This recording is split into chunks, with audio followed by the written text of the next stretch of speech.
कर देता है अगर ये खास फ्रीक्वेंसी खास लेवल पे चला जाए। और जब प्री फ्रंटल कोर्टेक्स बंद है तो इसका मतलब है कि रीजनिंग आपकी वो जीरो है। इतना ज्यादा, अब मैं थोड़ा सा आपको ना पढ़ के भी सुनाता हूँ। ही argues that psychology's conventional idea of a separation of reason from emotion is wrong, and that emotions actually play a central role in human decision making. The Damasio shows that rational decisions are not the result of logic alone, but are profoundly affected by emotions and feelings. Exactly. नहीं ये बिल्कुल आप सही कह रहे हैं अली भाई।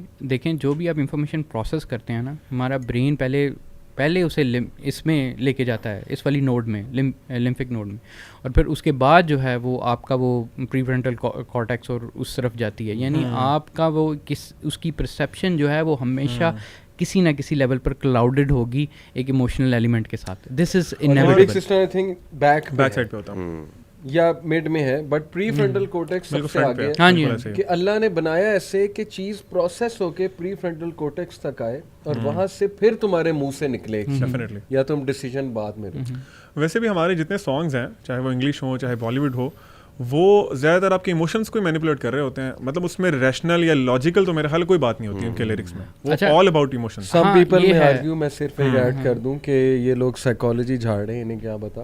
अल्हम्दुलिल्लाह मैं मास्टर्स कर रहा हूँ, masters in psychology, neurological basis of behaviour पूरा मैंने कोर्स पढ़ा हुआ है, क्लिनिकल साइकोलॉजी मैंने पढ़ी। तो पीपल शुड नो कि we know what we are talking about. आप कंटिन्यू करें। मैं ये कह रहा था कि देखें, जो म्यूज़िक है ना, वो उसके ऊपर एक और फर्दर रिसर्च इस मामले में कि आपका जो मूड है ना, वो डिफ़ाइन भी वो करती है, even for the rest of the day कर सकती है, ठीक है ना, अदर देन फ्यू आवर्स। अगर आपने कोई सैड सॉन्ग सुना हुआ है, ठीक है ना, वो आपके ऊपर वो उस तरह का एलिमेंट आ जाता है, ठीक है ना। देखें, आप अगर आपको कोई भी चीज़ समझ नहीं आती ना, आप इसमें से एक चीज़ एलिमेंट ज़रूर पकड़े कि आपने अपनी इमोशंस और अपने ब्रेन को ना एक वेव फॉर्म के कंट्रोल में दे दिया, ठीक है, and you have let it go, you are not in control of yourself anymore, ठीक है, एंड दिस इज प्रूवन, ठीक है। आप फिर आगे ऑब्जेक्ट करें, तंग हों, जो मर्जी करें, लेकिन आप ये ज़रूर जान लें कि ये एक एलिमेंट है जिसको आप डिफेंड करने लगे हुए हैं या आप डिफेंड करेंगे, ठीक है ना। ये नहीं होता, हमने खुद, हमारे सामने जब ये इंफॉर्मेशन आई थी ना कि you have to let this go, this is not right, तो हमें वो, हमारे लिए पहला वही जो स्टेजेस ऑफ ग्रीफ होते हैं, सबसे पहले डिनायल आया कि नहीं ये हो ही नहीं सकता, ये किस तरह आराम हो सकता है, सही बात है, ठीक है ना। ये तो जी मतलब ये नहीं, दुनिया में हर जगह म्यूजिक है, ये तो इस पार्ट ऑफ नेचर और लाइफ नेचर, और बड़े डिफेंसेस आते हैं ज़हन के अंदर, ठीक है। तो ये तो पहली चीज़ इसमें एक ये वाला एलिमेंट मैं ऐड करना चाह रहा था। मैं आप लोगों से अगर पूछूं कि when you used to listen to music, तो आप लोग लिरिक्स पे गौर करते थे या ट्यून पे? ये बड़ा इंपॉर्टेंट सवाल है, और क्यों मैंने पूछा है मैं बताता हूँ। आपने कुछ ऐड भी करना था? अच्छा, मैं वो बस एक सेलिब्रिटी का जिक्र करने लगा था who has been killed recently, Sidhu Moosewala. तो जैसे पंजाबी सिंगर, जैसे अलीम भाई ने कहा ना कि वो इमोशंस के साथ प्ले करते हैं, कोई लॉजिक नहीं होता, कोई रीज़न नहीं होता। लेकिन सिद्धू मूसेवाला के जो मेरे फ्रेंड्स उसको सुनते थे, और पाकिस्तान में बहुत लोग हैं जो उसको सुनते थे, और बहुत उनको अफसोस भी हुआ है उसकी जो मौत है उससे। वो कहते हैं कि यार वो जो बातें करता था ना, वो हम रिलेट कर सकते हैं। जिस तरह से वो एक ही एक था, बड़े हम्बल बैकग्राउंड से उठा और बड़ा वो फेमस हो गया, माँ बाप का एक ही था, वो मुल्क के लिए कुछ करना चाहता था, पंजाबियों के लिए कुछ करना चाहता था। तो कुछ सिंगर्स जो गाने गाते हैं ना, वो अपने एक्सपीरियंसेस से भी गाते हैं, ठीक है, और आवाम उससे रिलेट भी करती है। मतलब जो सुनने वाले हैं ना, वो रिलेट करते हैं कि हाँ ये सिचुएशन हमारे पे भी अप्लाई होती है, और फिर वो एसोसिएशन एक बनती चली जाती है और वो सुनते चले जाते हैं। तो इसको किस तरह से जो है ना, बड़ा अच्छा पॉइंट है। बिल्कुल, आप बात, आप पहले कर लें, क्योंकि मैं तो लिरिक्स के पॉइंट ऑफ व्यू से आना चाह रहा था, but you can point of view से ऐड करना चाह रहा था कि देखें, जो इवन मेरा जो जर्नी है ना, उसके अंदर मैंने अपने आप को खुद ही फोर्सफुली ट्रांजिशन करने की कोशिश की थी कि I should listen to something meaningful, और लिरिक्स को मैं प्राइमरी अपना फोकस बनाऊँ। मैं इवन तो मैं ये लेके आया था, लेकिन आज आके ना कुछ एलिमेंट्स होते हैं जो कि इनएविटेबली जो म्यूज़िक है ना वो डोमिनेट करता है, डेफिनेटली ट्रू, ठीक है। और म्यूज़िक जो है वो डोमिनेट हर सूरत में करेगा, और इसका मैं आपको बताता हूँ कि एलिमेंट क्या है। और फिर ये भी आता है कि फिर आप सोचते भी हैं, इस्लामिक पर्सपेक्टिव से भी सोचते हैं कि आपको लिरिक्स पे कितना फोकस किया वर्सेस म्यूज़िक के इटसेल्फ एलिमेंट का भी ना कितना बड़ा रोल है. आई विल डिस्कस दिस, लेकिन आप पहले ये देखें. वलीद, बड़ा अच्छा एक तो पहली बात है, सवाल है. और हमास ने जो बात की ना, मेटल म्यूज़िक मैं क्यों सुनता था, और हाँ ये डेथ मेटल वगैरह, फिर ये इसकी और भी बड़ी टाइप, थ्रैश मेटल आपने कहा, heavy metal. Just to name one band, Metallica मैंने बहुत सुना है. और वो जो सोलो पार्ट होता है गिटार का, वो तो हम उस पर जान देते थे. बल्कि मज़े की बात, दीन में आने के बाद हम अल्हम्दुलिल्लाह लोगों को भी समझाते थे, कुछ बातें करते थे. तो एक बार मैं कॉरिडोर में जा रहा, तो वहाँ एक लड़के ने लगाया वो जो सैट्रियानी, चले नाम मैं ले लेता हूँ. तो वो जब मैं एंटर हुआ तो एकदम वो खड़ा हो गया. तब मैं मतलब उसे पता लग गया कि कुछ दावा वगैरह करने आए. मैंने उससे कहा जो सैट्रियानी सुन रहे थे. वो एकदम शौक में, ओह कहता अली भाई हाउ डू यू नो.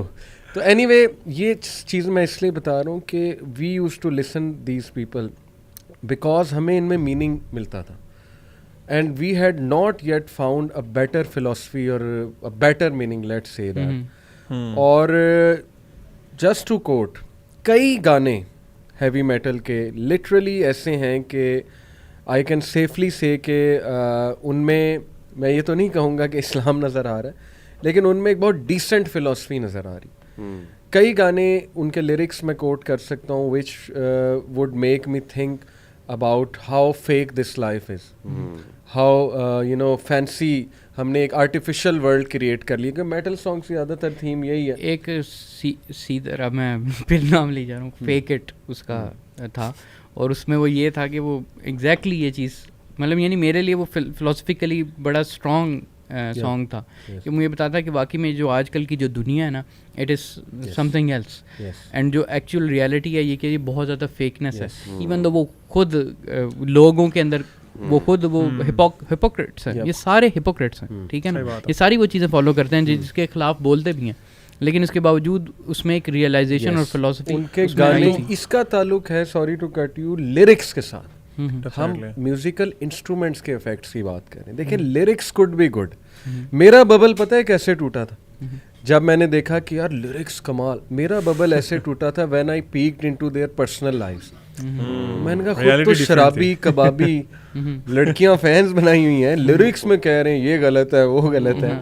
खुद इनकी हरकतें देख लो, कॉन्सर्ट्स पे क्या करते हैं. तो म्यूजिक इनको क्यों नहीं इफेक्ट कर रहा? अगर म्यूजिक इतनी पावरफुल फिलॉसफी और इतनी पावरफुल चीज़ है, why is it not affecting their own lives? पहला बबल मेरा यहाँ से टूटा. दूसरा बबल मेरा यहाँ से टूटा कि जब मैंने खुद कुछ बैंड्स हमने बनाने की कोशिश की, फैसलाबाद में जैमिंग भी करते थे हम, मेरे कई दोस्त थे, वो रात को कहते थे जी आ जाओ, ड्रम वगैरह रखा होता था, बेस और वो पूरा गिटार वगैरह. तो I looked into their lives as well. Music से थोड़ी देर के लिए उन्हें हेल्प होती थी, जैसे अलीम ने कहा कि it would give some sort of strength या पैसिफायर, टेम्पररी एक वो इमोशनल पैसिफायर. उसके बाद इतना डिप मैंने देखा उनकी लाइफ में, इतना मैंने डिप देखा. They will then require music again and again and again. तो यहाँ से मेरा बबल टूटा. And when I found the Quran और पोइट्री, इकबाल की पोइट्री, लामा इकबाल, आप देखें कि उसके असरात, कुरान को तो आप मतलब मुकाबला ही नहीं कर सकते ना. जो असरात कुरान के हैं वो तो गोरे अगर उस पर कभी MRI स्कैन्स कर लें एक बंदे पे जो कुरान की तरफ, तो वो पागल हो जाएंगे.